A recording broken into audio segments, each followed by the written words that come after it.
दोस्तों, स्वागत है आपका मेरे YouTube चैनल इंग्लिश बाबू पर। और आज मैं फिर हाजिर हूँ आपके साथ एक नई स्टोरी लेकर। और दोस्तों, आज जो इस स्टोरी मैं आपके लिए लेकर आया हूँ बहुत ही रोचक कहानी है। कहानी सुनने में आपको बहुत मज़ा आएगा। उसके अलावा आज की इस स्टोरी में आपको कई सारे नए एडवांस लेवल के वर्ड मीनिंग सीखने को मिलेंगे, उनकी करेक्ट प्रोनाउंसिएशन के बारे में पता चलेगा। और हमेशा की तरह जो इसका ग्रामर का पार्ट है उसे एकदम डिटेल में कवर करेंगे, तो एक एक स्ट्रक्चर को आप बड़ी आसानी से सीख पाएंगे। तो चलिए दोस्तों, आज की इस कहानी को हम शुरू करते हैं और सबसे पहले कहानी का टाइटल देखते हैं। कहानी का टाइटल है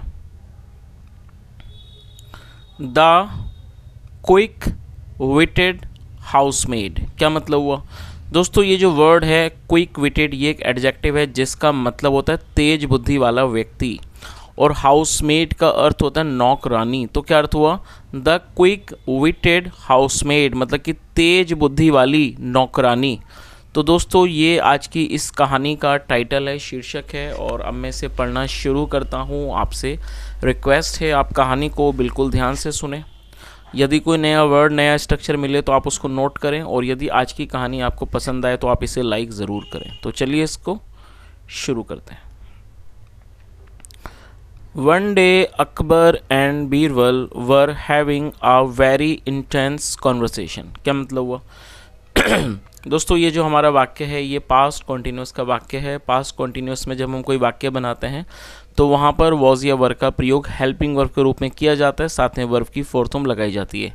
इंटेंस एडजेक्टिव है जिसका मतलब होता है गंभीर, और कॉन्वर्सेशन मतलब वार्तालाप, बातचीत। तो इस पूरी लाइन का क्या अर्थ निकला? वन डे, एक दिन, अकबर एंड बीरबल मतलब अकबर और Birbal, were having a very intense conversation मतलब एक दिन अकबर और बीरबल की बहुत ही गहन, या कह सकते हैं बहुत ही गंभीर चर्चा हो रही थी, बातचीत हो रही थी। While conversing for a long time Birbal said, in my home even my servants are witty. क्या अर्थ हुआ? वाइल कन्वर्सिंग, कन्वर्स का मतलब होता है बातचीत करना, वार्तालाप करना। वाइल का मतलब दौरान, वाइल कन्वर्सिंग मतलब बातचीत करने के दौरान।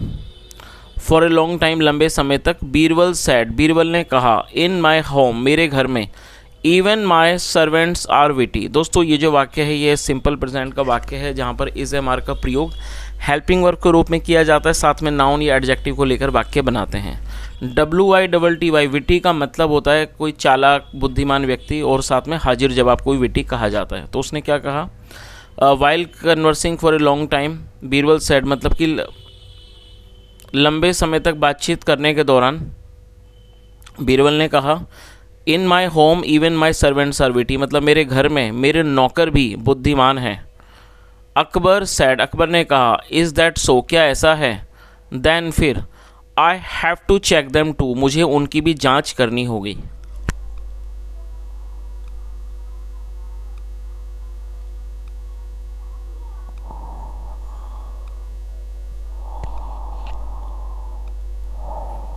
Akbar began to laugh heartily. और दोस्तों, बिगिन मतलब शुरू करना, second form began. Akbar began to laugh heartily, Akbar ज़ोर ज़ोर से हंसने लगे। However he thought Birbal was exaggerating about his servants. क्या अर्थ हुआ? और दोस्तों, आप इस वर्ड को नोट कर लीजिए। एग्जेजरेट का मतलब होता है अतिशयोक्ति, किसी बात को बड़ा चढ़ाकर पेश करना, किसी बात को बड़ा चढ़ाकर बताना, कहना, उसे एग्जेजरेट कहा जाता है। और ये वर्ब की फोर्थ फॉर्म है, और ये हमारा पास्ट कॉन्टिन्यूस का वाक्य है। हाउएवर हालांकि, ही थॉट। और दोस्तों, ये पास्ट का अफर्मेटिव वाक्य है जहाँ सेकंड फॉर्म का यूज़ किया जाता है। थिंक मतलब सोचना, लगना, सेकंड फॉर्म थॉट। तो क्या अर्थ हुआ? हालांकि, ही थॉट उन्हें लगा, Birbal was exaggerating about his servants की जो बीरबल हैं वो अपने नौकरों को बढ़ा चढ़ाकर पेश कर रहे हैं, मतलब उनके बारे में बड़ी बड़ी बातें कर रहे हैं। वन डे, एक दिन, without even informing Birbal, inform मतलब सूचित करना। वन डे, एक दिन, विदाउट इवन इन्फॉर्मिंग बीरबल मतलब बीरबल को सूचित किए बिना ही he came to visit his home. दोस्तों विजिट का मतलब होता है किसी व्यक्ति से मिलने जाना, और ये पास्ट का अफर्मेटिव वाक्य है जहाँ सेकंड फॉर्म लगाई गई है। He came to visit his home मतलब वह उनके घर का दौरा करना है। विजिट मतलब कहीं जाना, किसी जगह का दौरा करना। तो इस पूरी लाइन का क्या अर्थ हुआ? One day without even informing Birbal he came to visit his home, मतलब एक दिन बिना बीरबल को सूचित किए वह उनके घर का दौरा करने आए। Birbal was not available at that moment, और ये सिंपल पास्ट का ही वाक्य है जहाँ पर वॉज का यूज़ हेल्पिंग वर्ब के रूप में किया गया है। Birbal was not available at that moment मतलब बीरबल उस समय उपलब्ध नहीं थे। As this visit was not expected, क्योंकि ये जो विजिट थी मतलब ये जो दौरा था वॉज नॉट एक्सपेक्टेड, इसकी उम्मीद नहीं की गई थी। और दोस्तों आप इसे नोट कर सकते हैं, एक्सपेक्टेड को यहाँ पर एडजेक्टिव के तौर पर यूज़ किया गया जिसका मतलब था अपेक्षित। तो क्या अर्थ हुआ? As this visit was not expected, क्योंकि ये जो विजिट था, ये जो दौरा था, मतलब कि इसकी उम्मीद नहीं की गई थी, ये अपेक्षित नहीं था। The servants began to arrange things quickly, जो सर्वेंट्स नौकर थे, began to arrange things quickly, उन्होंने चीज़ों को जल्दी जल्दी अरेंज करना, उनका प्रबंध करना उन्होंने शुरू कर दिया। There was a lot of jostle in the ground floor, और वहाँ पर बहुत ज़्यादा उथल पथल थी। और दोस्तों जोसल को आप नोट कर सकते हैं जिसमें टी साइलेंट है, जिसका मतलब है उथल पुथल। There was a lot of jostle on the ground floor, और जो ग्राउंड फ्लोर था मतलब प्रथम जो भूतल था, ग्राउंड फ्लोर मतलब भूतल, जो भूतल था ग्राउंड फ्लोर था, वहाँ बहुत ज़्यादा उथल पुथल हो गई।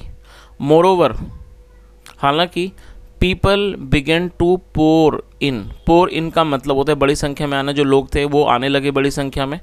एस क्योंकि दे सो उन्होंने देखा, द एम्परर कमिंग क्योंकि उन्होंने सम्राट को आते हुए देखा। और दोस्तों आप इसे नोट कर सकते हैं, ये भी पास्ट का अफर्मेटिव वाक्य है जहाँ सेकंड फॉर्म लगाई गई है। सी मतलब देखना, सेकंड फॉर्म सो, और दे का मतलब होता है वे या फिर वे लोग। जब सब्जेक्ट में एक से ज़्यादा लोग होते हैं तो दे का यूज़ किया जाता है। तो क्या अर्थ हुआ? हालांकि जो लोग थे बिगिन टू पोर इन वो बड़ी संख्या में आने लगे। एज जैसे कि दे सो एम्परर कमिंग क्योंकि जैसे कि उन्होंने सम्राट को आते हुए देखा। Finally Akbar was greeted by a housemate. दोस्तों ये जो वाक्य है ये पास्ट इंडेफिनिट का पैसिव वॉइस का वाक्य है, और जब हम पास्ट इंडेफिनिट में पैसिव के अंदर कोई वाक्य बनाते हैं तो वहाँ पर वॉज या फिर वर्ब का प्रयोग हेल्पिंग वर्ब के रूप में किया जाता है, और साथ में हमेशा ही वर्ब की थर्ड फॉर्म का इस्तेमाल किया जाता है। तो आप इसके स्ट्रक्चर को नोट कर लीजिए। जब आप पास्ट इंडेफिनिट में कोई भी पैसिव का वाक्य बनाएं तो वहाँ पर वॉज या वर्ब का ही यूज़ आपको करना होगा हेल्पिंग वर्ब में, साथ में थर्ड फॉर्म लगाई जाएगी। और दोस्तों ग्रीट का मतलब होता है किसी का अभिनंदन करना, किसी को सलाम नमस्ते करना, उसे ग्रीट कहा जाता है। तो क्या अर्थ हुआ? फाइनली अंततः मतलब कि आखिर में अंततः अकबर वॉज ग्रीटेड, अकबर को का अभिनंदन किया गया बाय अ हाउसमेड एक नौकरानी के द्वारा। She took him to the first floor to avoid the crowd that was peeping in through the windows. She took him to the first floor to avoid the crowd that was peeping in through the windows. क्या अर्थ हुआ? दोस्तों ये जो वाक्य है ये past indefinite का ही अफर्मेटिव वाक्य है जहाँ वर्ब की सेकंड फॉर्म का यूज़ किया जाता है। टेक मतलब ले जाना, second form took. She took him to the first floor मतलब वह, हिम मतलब कि उन्हें, फर्स्ट फ्लोर मतलब कि प्रथम जो तल था, जो पहला तल था वो वहाँ पर ले गई। टू अवॉइड उस चीज़ को अवॉइड करने के लिए। द क्राउड मतलब भीड़ को अवॉइड करने के लिए। That was peeping in through, दोस्तों पीप मतलब झांकना, जो कि झांक रहा था। पीपिंग इन थ्रू जो कि झांक रहा था, इन थ्रू द विंडोज़ जो खिड़कियों के माध्यम से जो अंदर झांक रहा था, इन मतलब अंदर। तो इस पूरी लाइन का क्या अर्थ हुआ कि वह उन्हें फर्स्ट फ्लोर पर मतलब कि प्रथम तल पर ले गई। टू अवॉइड द क्राउड को अवॉइड करने के लिए, उससे बचने के लिए जो खिड़कियों के माध्यम से झांक रहा था। Akbar was impressed to see the room. Impress का मतलब होता है प्रभावित होना, और ये भी पास्ट इंडेफिनिट का ही पैसिव वॉइस का वाक्य है। Akbar was impressed to see the room, जो अकबर थे वो कमरे को देखकर प्रभावित हुए। ही सैड उन्होंने कहा, it's such a cosy room. दोस्तों कोजी एक एडजेक्टिव है जिसका मतलब होता है साफ सुथरा, आरामदायक, उसे कोजी कहा जाता है। तो उन्होंने क्या कहा? It is such a cosy room मतलब ये वास्तव में एक आरामदायक कमरा है। I can wait for Birbal here मतलब मैं यहाँ बीरबल का इंतज़ार कर सकता हूँ।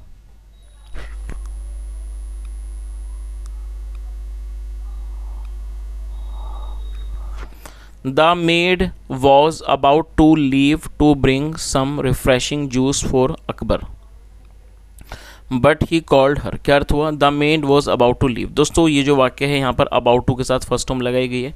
तो सबसे पहले आप इसके स्ट्रक्चर को समझ लीजिए। जब हम कोई पास्ट में ऐसा वाक्य बनाते हैं जहाँ पर वाला था, वाली थी, वाले थे जैसे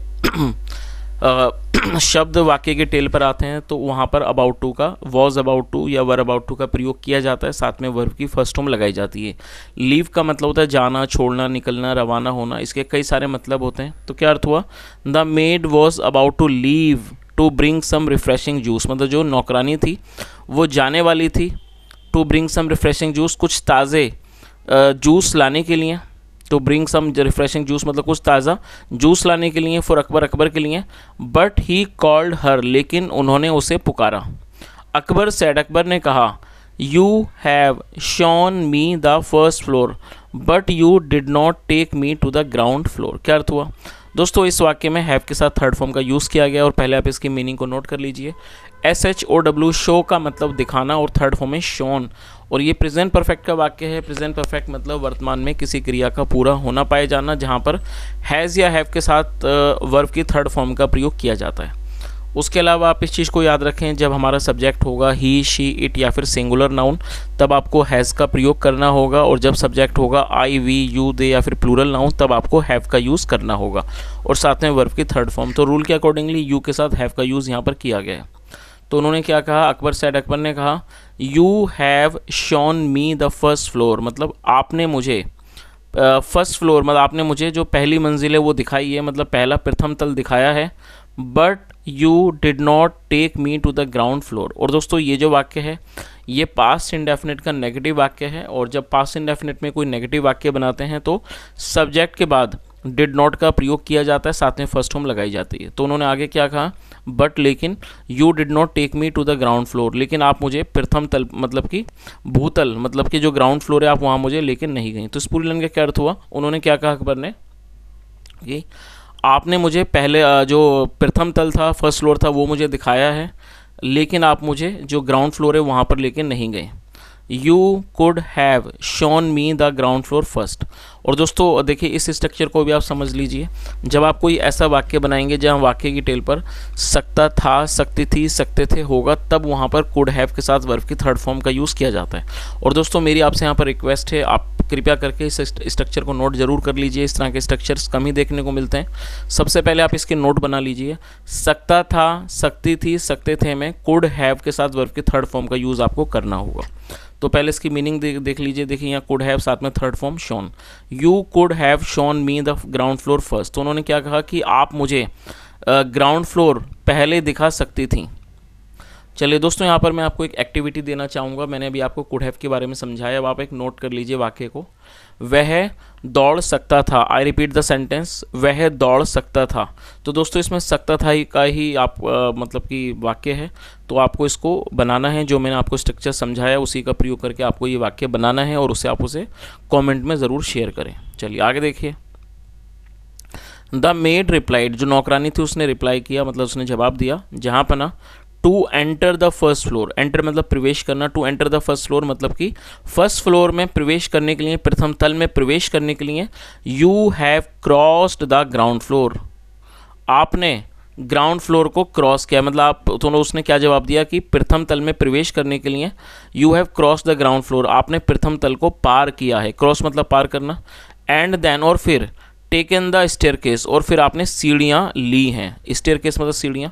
तो दोस्तों यहाँ आप देखिए जो नौकरानी थी वो भी कितनी समझदार थी, और उसने जो अकबर बादशाह थे उनकी बात का उसने कितने अच्छे से जवाब दिया कि जब आप फर्स्ट फ्लोर पर आए तो उससे पहले आपने जो ग्राउंड फ्लोर है उसको पार किया। जाहिर सी बात है फर्स्ट फ्लोर तो तक पहुँचने के लिए ग्राउंड फ्लोर से ही होके जाना होगा, क्योंकि उस ज़माने में लिफ्ट वगैरह भी नहीं थी।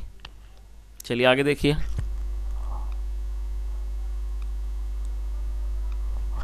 देन फिर you must have had a glimpse of the ground floor, और ग्लिम्स का मतलब होता है कोई किसी भी तरीके की नज़र वगैरह या नज़ारा। तो उन्होंने क्या कहा? Then you must have had a glimpse of the ground floor, फिर आपने ज़रूर जो ग्राउंड फ्लोर का नज़ारा है उसको आपने देखा होगा।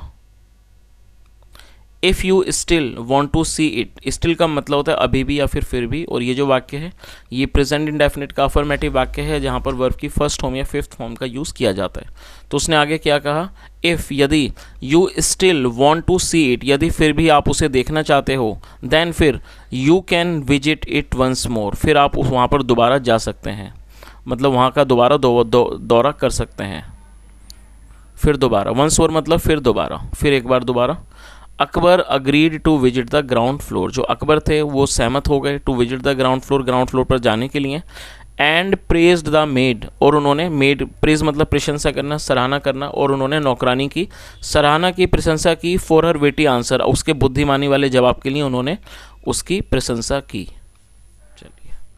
तो दोस्तों इस तरह से ये छोटी सी कहानी ख़त्म होती है। और यदि आपको आज की कहानी अच्छी लगी हो, मेरा पढ़ाने का प्रयास भी अच्छा लगा हो, तो आपसे रिक्वेस्ट है वीडियो को लाइक करें, शेयर करें, चैनल को ज़रूर सब्सक्राइब करें, और यदि कोई सुझाव हो तो कमेंट में ज़रूर बताएं। यहाँ तक सुनने के लिए thank you so much. Have a nice day and bye.